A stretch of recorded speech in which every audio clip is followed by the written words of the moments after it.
Welcome to the Franchise Woman podcast, where passion and purpose collide, profits are made, and relationships forged.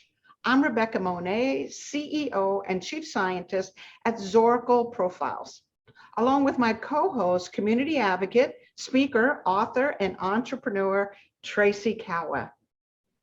Our special guest today is the founder and CEO of Brooklyn Robot Foundry, Jenny Young. Jenny has a degree in mechanical engineering from Purdue University. She started Brooklyn Robot Foundry in 2011. Suffice it to say, she loves building things. She loves building with her students, building her little family, and building a franchise system. Brooklyn Robot Foundry has an incredible team designing robots, planning curricula, assembling lesson plans, and prepping materials. They also have a marvelous onboard team that helps get franchisees ready for success, plus a wonderful people available for continuous support. Jenny, I am so glad you had some time for us this week. I've been wanting to do this forever, so welcome to the show. Well, thank you. Thank you so much for having me. I'm really excited to be here. Yeah, Jenny, right off the bat, you're a builder, you're an engineer, you're so accomplished. What's the backstory? Where did all of this start? Thank you. That's such a great question. So I grew up in Ohio, and in Ohio, there's space and there's garages and there's basements. And so my father is an engineer, my grandfather was an engineer, and my mother is very crafty. She's always making stuff with her hands. And so I grew up with two parents that were always using our hands to do really kind of fun and quirky things. So we were taking toys apart. We were out in the garden with my mom, digging in the dirt, making mud pies. So I just grew up in a space where we didn't really watch much television, but we were always creating and making funny projects. So that's kind of where it started. And then I went to college for mechanical engineering. And that was when I realized that my upbringing was different than a lot of other individuals. I was working in the student machine shop. So my father has all different types of machines, lathes and mills and saws and table saws and drill presses. And so I used those as a child growing up. And then when I went to college, I needed a job. And so I worked in the student machine shop and I was training the other mechanical engineers how to use all the machines. And that was when I realized, oh, not everybody knows how to make stuff. There's a lot of people that are much better than me in math and kind of, A plus wonderful calculus students, but they wouldn't be able to necessarily design a thing that then could be manufactured. And so that was when I started to recognize, oh, my upbringing actually gave me an advantage that not everybody had. And it also, when you grow up in a family of makers, you grow up in a family where you make stuff and then it doesn't work. And then you laugh and then you try again and then you put it back together and then maybe it falls apart and then you put it back together again. And so that was another thing that I recognized that was different than a lot of my engineering student counterparts where they weren't used to failing. My family fails all the time and we laugh about it. And so that is, that's something about being resilient, but it's also about not taking yourself too seriously and finding kind of joy in learning. So that's where it came from. That's my story. I like the word that you used there, Jenny, makers. Your family were a bunch of makers, not just builders, but makers of memories, makers of whatever, mud pies, as you said. You each had this kind of, I'm going to use the word insatiable curiosity, where you really wanted to understand how things worked, right? And how to do it different or better or more interestingly or whatever. Are there any stories you can tell us of your family as makers? I mean, how did your parents stimulate this desire to make things, desire to build things? Oh, that's such a fun question. So my mother is very, very creative. And my family really has this passion for like exploring and learning new things. So when we were kids, she came up with this concept. Well, it's a song, but we would go on magical mystery tours and she would never tell us what we're doing. And I think in part it was because she didn't want us to complain as kids, but she would throw us in the car. And sometimes it was with my friend Abby and Casey, and she'd put us all in the car and we would just go somewhere. And the thing that was amazing about these mystery tours is that my mom has a lot of friends. She's a very outgoing person. So she kind of meets everybody and she's always asking questions on how stuff works. But what we would do on these tours is we would go kind of behind the scenes. Like we might go behind the scenes at a restaurant, and then somehow she convinced them to let us in. And then we would walk through the restaurant and then they would teach us, like, this is how you make a hamburger. I know one time we got a tour of the back of McDonald's, and I remember like the mayonnaise gun. I don't know if they still use the mayonnaise gun, but it was like the mayonnaise gun to put the mayonnaise on the hamburger. And then we watched the hamburger go through, and we were watching, all the order entry screen. And then we got to eat French fries at the end.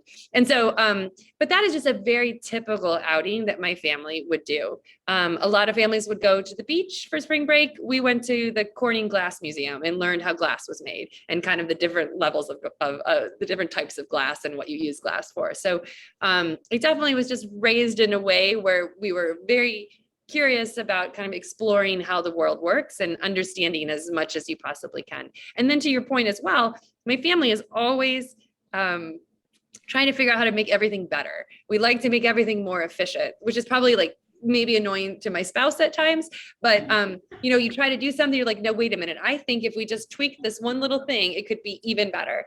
And that is something that is definitely just a trait of my family. The value of efficiency, right, Tracy? Yeah. Yeah. I love how your parents instill this curiosity. They cultivated this desire for lifelong ongoing learning in you. So amazing. I think that a lot of people don't venture to do something because they're afraid to fail. What kind of lesson did you learn around failure? Well, it's such a good question. I remember I was good friends with the valedictorian of my high school class. And I remember her telling me, Jenny, one of the most amazing things about you is that you don't care if you're going to fail. And I was like, oh, who cares if they're going to fail? And then she was like, oh, I don't try new things because, it's scary. And it's like, oh, right. And you're so right. That is such an important thing that my parents instilled in me that I don't even think, I didn't even recognize that was a thing. So, I mean, failure can be extremely fun if you don't take it as a failure of yourself. When I break something, I don't think, oh my goodness, I am broken. I am bad. I just think, oh, I did something that didn't work. That thing didn't work. But it's not like a judgment on myself. It's just a judgment on, well, really life. I mean, life gives you failures all the time, right? And so you just have to kind of roll with it, but not just roll with it. It's like, how can you laugh at it, right? My family is just kind of a family of laughers as well. It's kind of loud and sometimes it's maybe overwhelming, but everyone is always laughing at stuff, and everyone is always maybe trying to one up each other about the worst thing that they've ever made that totally tanked. And so right before I started Brooklyn Robot Foundry, I was working for a company that was doing test prep software for kids, and it was supposed to be helping them assess where they are in the reading levels and then help the teachers figure out how to help them in reading. But it really was focused around like Scantron, like bubble sheets. And and I was there for about 5 years, and it made me realize, well, if there's one way to kill the love of learning, it's with a Scantron sheet. Because if how many Scantron sheets does it take to hate math? It's like one. You hate it. Like you're like, I don't know if I filled the bubbles in right. Is this quite the right way? Like, is it dark enough? True. What is this? And like, you are not thinking about like math is like so fun. There's like so much you can do with it. You are focusing on circles. And so I left there thinking, wow, this is the worst way to learn. I should figure out a way to have a company that can bring kids back to like my childhood, where we don't feel in circles. We make things, we cut things apart, we put them back together, we tape them, we keep trying, we laugh at failing, because we know that we're going to be able to do it. And I mean, honestly, we don't always know you're gonna be able to do it. And that's okay too, because it means that you tried. I can't tell you how many musicals I tried out for and failed. I can't tell you, I tried out to be a cheerleader and I failed. I tried for like everything, and I failed at so many things in life, but I don't care because it's not a failure of me. It just means, okay, well, I didn't get that one. It's time to try something else, and that's okay. So that is basically what I'm hoping to get with the business, is to bring that kind of joy of failure to children that maybe don't have it in other places in their lives. Wow, what a mouthful here. This is like a course in my mind, or a book or something, right? A personal growth kind of thing. If we can just get children and adults to look at failure that way, as fun, as an experiment, as a way to express themselves or whatever, because trust me, I did not have your upbringing. And to this day, if I don't think I'm going to be expert at something, I won't even try it. I won't go through the learning curve. It's like, I got to be good coming out of the chute. I am not allowed to fail. And it reminds me when I tried to learn to snowboard. And it was like, if I can't do this in 2 lessons, I'm not doing it. It's the same way with dancing. If I'm not going to be good at it, I'm going to look like a goober out there, I'm not going to do it. And I think the way I was raised is probably more common than the way you were raised, where we had to excel, we had to do it right. Perfection was expected, and there was not room for errors at all. So let me ask you a question, Jane. How do you encourage this, try it, step outside your, normal comfort zone, go ahead and, make a mess? And how do you inspire that within Brooklyn Robot Foundry with your students? So I think I inspire it with the students, but also with our team. So I want to talk about team first, and then remind me that I want to come back. Good idea. So we had a big exercise where we were figuring out what are the values of our business, so that we could really quantify it. And I knew what I was hoping that everybody was going to say. I brought the whole company in, and then we did this big Zoom, and I knew what I was hoping they would say, but I didn't say anything because I wanted them to all, they made little Post-it notes and they all put their values in there. And so it was this big, long exercise, and it was very fun. There was a bunch of different values, but one of the ones that came out, which I'm very proud that it came out, was this embracing failure. And so my team is definitely understands that I will never be mad if something goes wrong. If something goes wrong, it just means we have to change something. We have to change a process. It means like there are things that we can pull and tweak in order to get it to work. But I didn't recognize, I was hoping that this is what they might say, but I didn't recognize how core it was to their feeling of goodness, of being at the business. And so many of these Post-it notes came up, and so many people said, this is the first place that I've ever worked where I can speak my mind and not be worried about making a mistake. And if I make a mistake, I will know that I am not going to be punished for it. We're going to say, oh, okay, let's figure out how we're going to learn from this. And so that to me is something that I'm just proud of. And I think that is partially because I show when I fail. So I'm very transparent with the organization. We talk about things that went well and things that didn't go well. We are constantly having what we call lessons learned meeting, and we are critiquing each other in a very kind way. Like, well, when you did this lesson for the kids, it was a little bit long and that one kid fell asleep. Maybe not that bad, but you know what I mean? Like, oh, that one you kind of lost them, right? Okay, maybe next time we will, do this thing. And so we're constantly, and I guess it goes back to my family, like we're always constantly trying to make things more efficient. We've just created an atmosphere where that's embraced and people feel happy about it.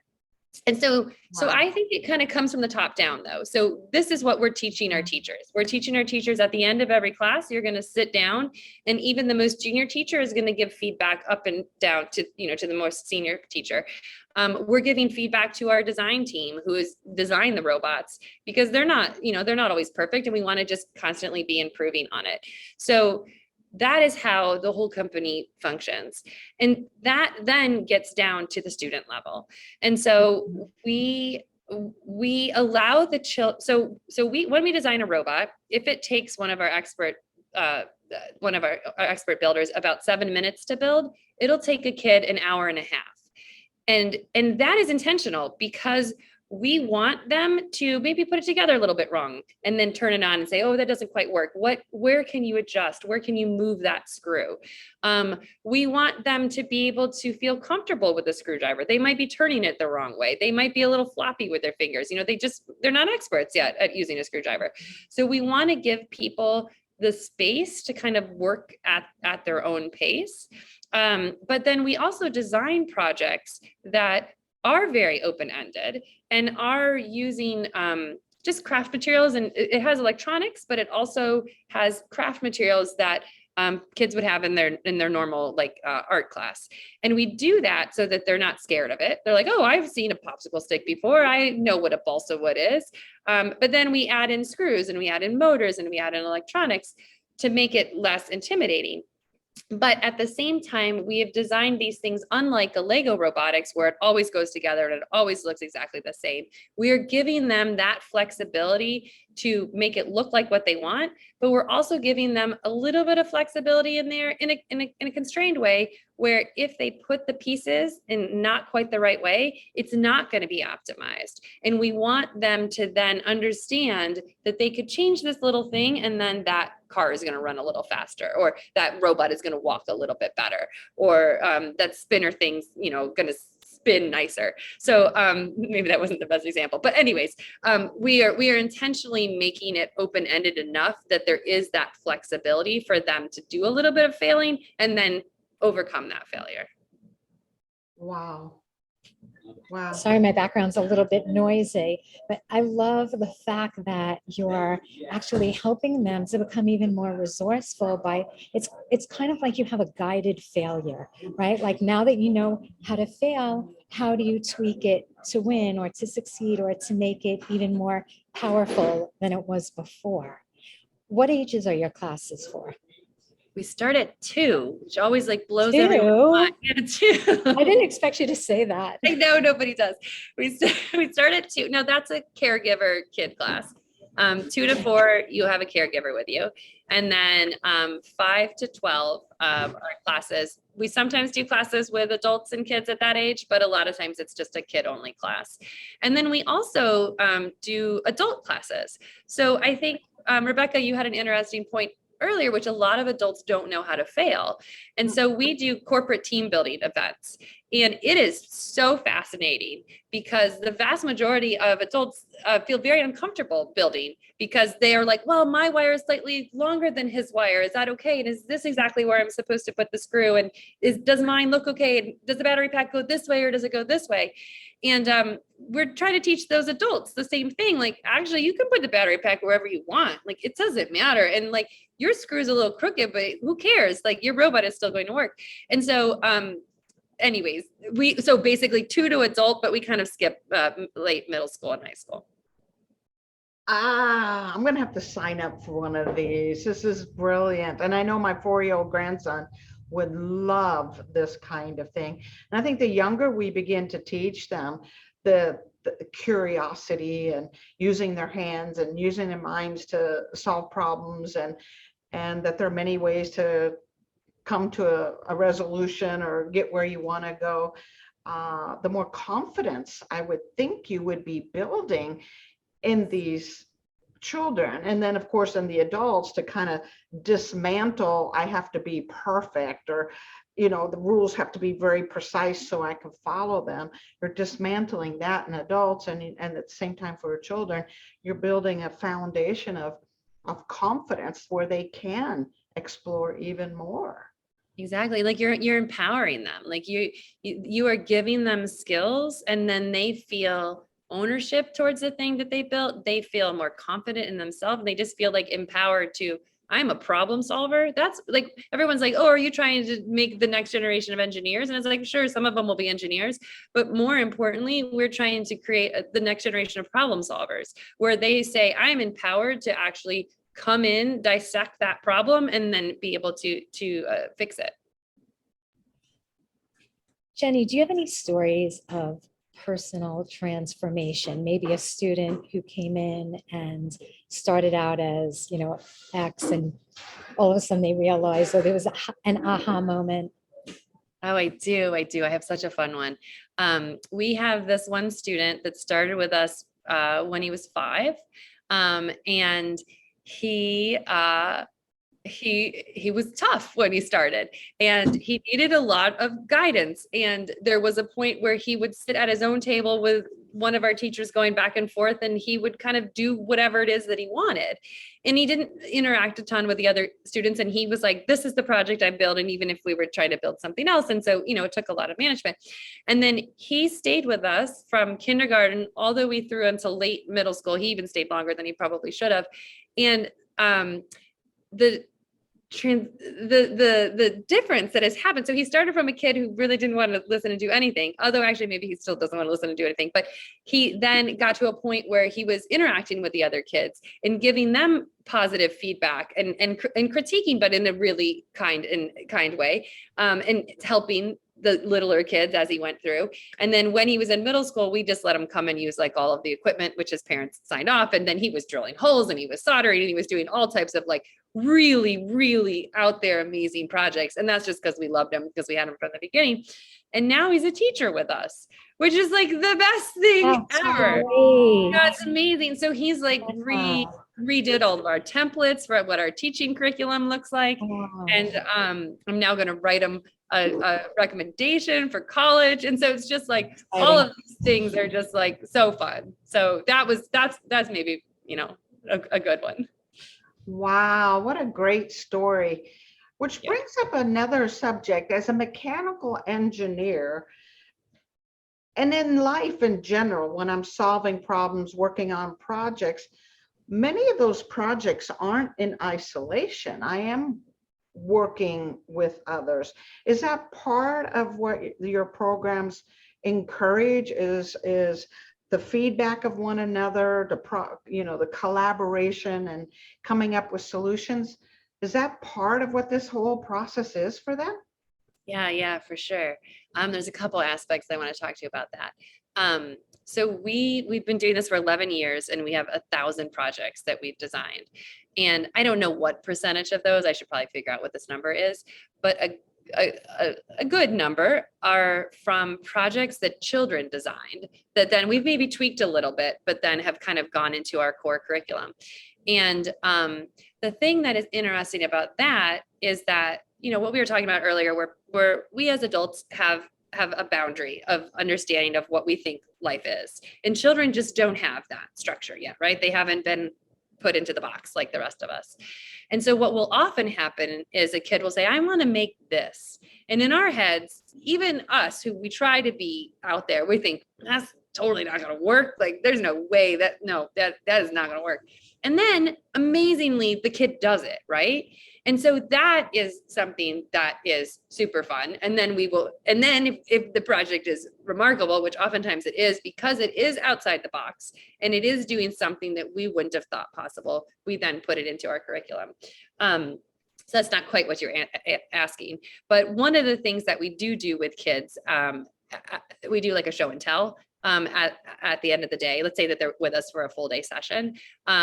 And the kids will give positive feedback. And then also like, hey, what if you added a fiery tail on it? Yeah, but why don't you put an extra eye on there and then it'll wiggle around in cool ways, And so we do kind of like what you do in art school where you're doing a critique at the end of the day. We do have the kids kind of do a positive critique of the other kids' projects. And then from our own design team, we do these big brainstorming sessions where if we get a new part in, or we know that we want to teach about a certain concept during a curriculum, we have these big sessions, we all come together, we throw all these parts out on the table and we are like, okay, go make something funny. Maybe it answers this question, maybe it does this, maybe it's just something that was kind of in your head and that you had as an idea at some point in a dream or whatever. And so then we spend hours and we're building stuff and we're making stuff, and then at the end of that session we show each other what we made. And the way that we figure out is like, is this project going to be successful, is if when the person turns it on, if everybody starts laughing, then we're like, perfect. Okay, that one goes into this box of now we have to fine tune it. So, I mean, we're constantly giving each other feedback and making it better. And yeah. It sounds so fun, so collaborative. And to your point, I think that when we teach, then we're also constantly learning. So even if you have a student who says, I want to build this, and a teacher might even be thinking, well, it's really not going to work.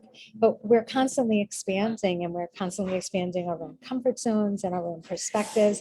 I love that. That really made an impression on me when you said that. Because yeah, I mean, if you can dream it, right? Like, who would ever think that we would have airplanes in the sky? But somebody thought of it and made it happen. Exactly. And then when you just say, no, that doesn't work, that's never going to happen, that's where we stifle ourselves. And that's where we lose that innovation. Yeah. It's discouraging, right? It's discouraging rather than encouraging. So I want to shift gears just a little bit, Jenny, and talk about what makes Brooklyn Robot Foundry unique, some of which is about not just the creative part, which clearly you're phenomenal, but some of it is also the sourcing. And can you talk a little bit more about that, because you have a unique approach to that also? Yeah, thank you. So my background is engineering. I have a mechanical engineering degree from Purdue, and my career trajectory is I started in design. I was designing medical devices. Then I worked and designed the manufacturing line, so how these medical devices were put together. And then I worked in a division that was called failure analysis, where there was like this big test lab, and I was doing flammability testing on chairs. So we would light these chairs on fire and see how long it took for them to burn. That's something that you have to think about when you're in the hospital. It's super fun, except it's like really stinky and it gets in your nose and you don't really want to smell burning foam. That, and then I also worked in other divisions kind of throughout my career in supply chain. So figuring out the sourcing, doing the supply chain agreements, doing the negotiations on the pricing. So the thing that we bring to the table, that I bring to the table, is that expertise of the entire design process of creating a new robot kit. So when you look at other STEM-based programs for kids, so science, technology, engineering, and math, you need a very robust curriculum. You need a robust curriculum to keep the students coming, and you need a robust curriculum so that things don't break and that it's going to function the way that you want it to. And part of the reason that things don't function is because there's quality issues on the parts. So all of the aspects of how do you design a project that works really well with kids? How do you source all of the components to make sure that they are right? How do you set up the production line? We have a whole production line in Brooklyn where we take all of the components and put it into a kit. How do you QA that? So how do you quality assure that, make sure that everything is exactly the way it is? And what is your testing strategy to check that? And then how do you get those parts to you as a franchise in a way that, that is consistent with a whole system on that? So that is the side where I think we're excellent at teaching kids how to fail. I think we're excellent at making children laugh. I think our curriculum is very fun, but I would say the place where we really excel is this back end office, this back end manufacturing, and this back end kind of design and creation of the materials that you will need for your class. So we'll give you the marketing plan. We'll give you, we'll give you all of the curriculum. We'll teach you how to teach your teachers. And then we'll just send you the parts, and you don't have to think about the rest of that. And that's the part that I really well, I guess I enjoy all of it, but that part I actually I don't know if it's even more, but I really enjoy that part. And that is a part that we are particularly great at. Wow. So in a lot of ways then, because so many of these pieces are already figured out, from everything from the marketing to the curriculum to the sourcing and quality testing and logistics of putting the packages together are taken care of. So the franchisee then can focus on the relational component. They don't technically have to be engineers themselves. Is that correct? That's totally correct. And actually, I would say maybe they shouldn't be engineers. I mean, there could be an engineer that would be really great at it, but actually, if we look at what our ideal candidate is, it is a relational person. So it is a person that has connections at schools. It is a person that when they walk into a party, they are so comfortable talking to strangers and kind of being out there. You know, it's Mhm. I don't know if it's necessarily an extrovert, but it's probably more of an extrovert person. It is a people connector. It is a person that knows their community, is a community builder, is really the person where if I said, hey, I really want to get the best taco in town, where should I go? And they would say, oh, you should go to Mama's Tacos, and it's run by so-and-so. And then the person behind the counter who checks you out is named Raul, like whatever it is. Like, I want a person that knows everybody and is like super duper connected in the community. If I can teach a 2-year-old how to build a robot, I can teach anybody how to build a robot.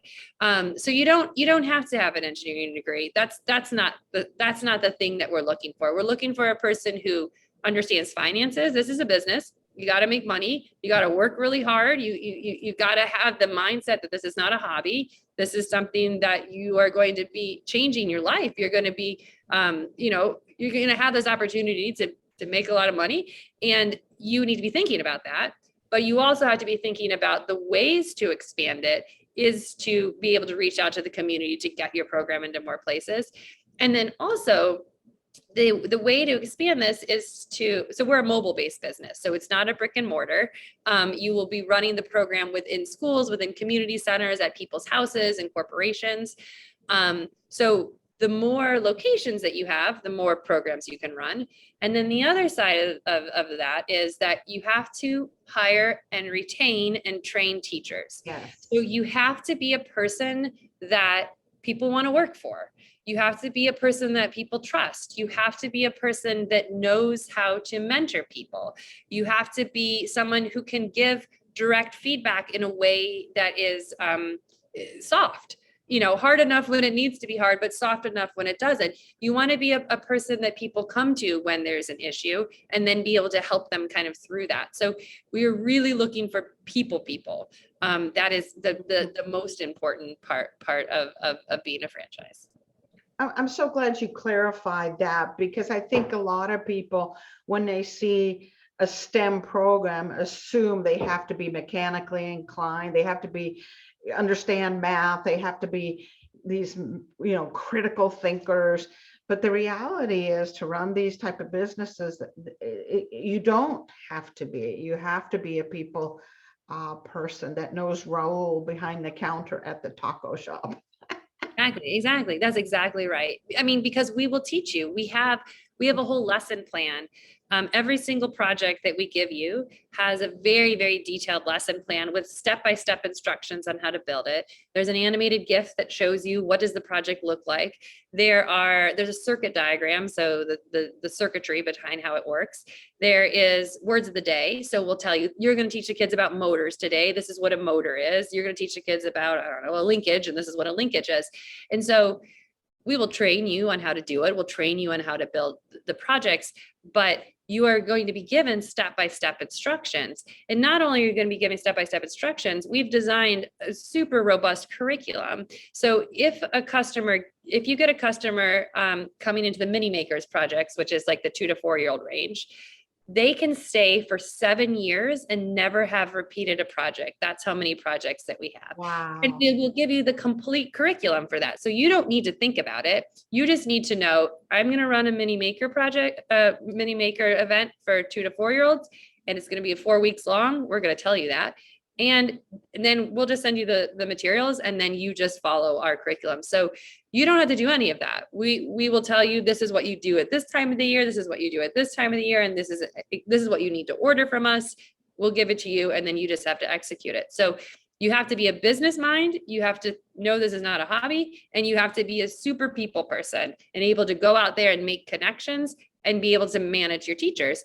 That's what we're looking for. That's all you got to be. Tracy, I'm sorry, but that sounds like you.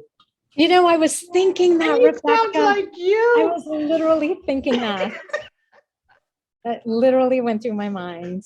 Well, you can give me a call after this and then we can it's chat. I mean, you were describing someone who's so well connected and passionate and comfortable being out of the box.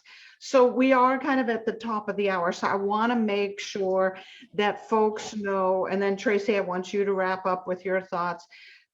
Let people know how to get hold of you, Jenny. How can they learn more about you? How can they learn more about Brooklyn Robot Foundry? How do we do that? Thank you. So our website, if you go to brooklynrobotfoundry.com, there is a franchising. You can click franchise, and there's a whole page about all of the things that we offer.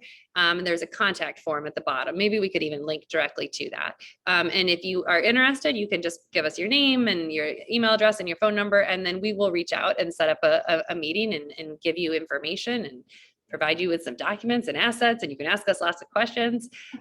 So we can go that way. Great. Thank you, Jenny, for spending Awesome. time with us. Tracy, Thank in your you. corner, your final thoughts Yeah. about So, Jenny and Brooklyn Jenny, it Robot just sounds Foundry. like, yeah, it sounds like your program is a really buttoned up, well thought out, well planned program. You know, and where does that come from? Like years of your parents encouraging you, spending this beautiful quality time with you, you know, not handing you you know, one of these and saying, go play, right? Just really this hands-on, encouraging this curiosity.